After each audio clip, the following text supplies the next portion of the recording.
তোমাদের সাথে অনেক রকমই এক্সটেনশন শেয়ার করেছি। আজকে শেয়ার করছি ফোম এক্সটেনশন। তো এখানে আমি বোঝাচ্ছিলাম কিভাবে ফোম এক্সটেনশন ফোমটা লাগাতে হবে। তো সেটা এটা আমার ক্লাসেই ডেমো হচ্ছিল, তো দেখাচ্ছিলাম যে কিভাবে আমি ফোমটা লাগাতে হবে, কোন পজিশনে লাগালে জিনিসটা ভালো মতন বসবে। তো এখানে দেখতেই পাচ্ছ আমি প্রথমে কিন্তু ফোমটাকে লাগিয়ে নিয়েছি। অনেক সময় ফোমটা লাগানোর আগেই কিন্তু সমস্ত প্রসিডিওরগুলো সমস্ত কমপ্লিট করে নিতে হয় এবং তারপরে দেখো এখানে ফোমের ওপরে আমি অ্যাক্রিলিক করছি। দেখতেই পাচ্ছ এখানে অ্যাক্রিলিক বসিয়েছি এবং তার আগে কিন্তু ফোম করার আগে অবশ্যই কিন্তু নেলের প্রিপারেশন যেরকম আমরা করি নেল এক্সটেনশনের ক্ষেত্রে সেরকমভাবেই প্রিপারেশন করতে হয়। এখানে দেখো ফোমটা আমি লাগিয়ে নেওয়ার পরে তারপরে আমি এর ওপর দিয়ে অ্যাক্রিলিক দিয়ে নেলটাকে তৈরি করছি। এই ফোম এক্সটেনশনের ক্ষেত্রে কোনো টিপস দরকার পড়ে না, টিপস ছাড়াই উইদাউট টিপসে এটা হয়, খুবই সুন্দর দেখতে হয়। তো এটাই আমি ক্লাসে দেখাচ্ছিলাম ওদের যে কিভাবে তোমরা ফোম এক্সটেনশন করবে উইদাউট তোমার টিপস ছাড়া। এবং এটা কিন্তু বেশ একটু খরচা সাপেক্ষ, মানে সাধারণ জেল এক্সটেনশনের থেকে একটু কস্টলি হয় এটার খরচটা। তো এখানে দেখতেই পাচ্ছ আমি ভালো করে প্রেস করে করে নেলের শেপটা দিচ্ছি এবং যাতে দেখতে হবে খুব একটা মানে জিনিসটা ছড়িয়ে না যায়, একদম মানে নেলের সমান সমানভাবে জিনিসটা হয় এবং অ্যাপেক্সটাও রেডি করতে হবে। তো এখানে দেখো আমি পুরোটা বসিয়ে নেওয়ার পরে শুকিয়ে যাওয়ার পর আস্তে করে আমি ফোমটা খুলে নিলাম।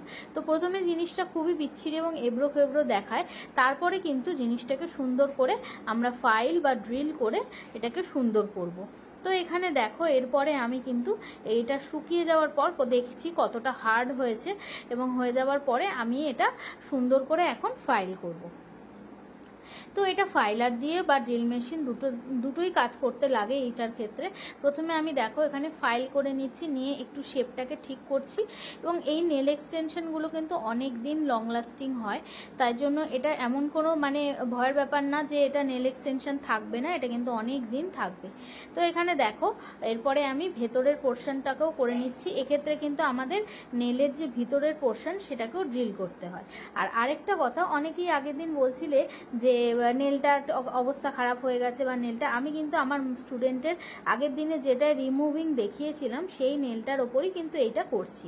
তো সেটা কোনোই অসুবিধা নেই, আমি 1-2 সপ্তাহ নেলটাকে রিমুভ করার পর রেখে তারপরে আমি দেখতেই পাচ্ছ এখানে আজকে ফোম এক্সটেনশনটা দেখাচ্ছিলাম ক্লাসে এবং বোঝাচ্ছিলাম। দেখো এখানে ফাইলার দিয়ে আমি একদম স্কোয়ার শেপ করে নিচ্ছি এবং মাথাটা একটু চাপিয়ে আমি দেখতেই পাচ্ছ কতটা সুন্দর একটা শেপ চলে এসছে।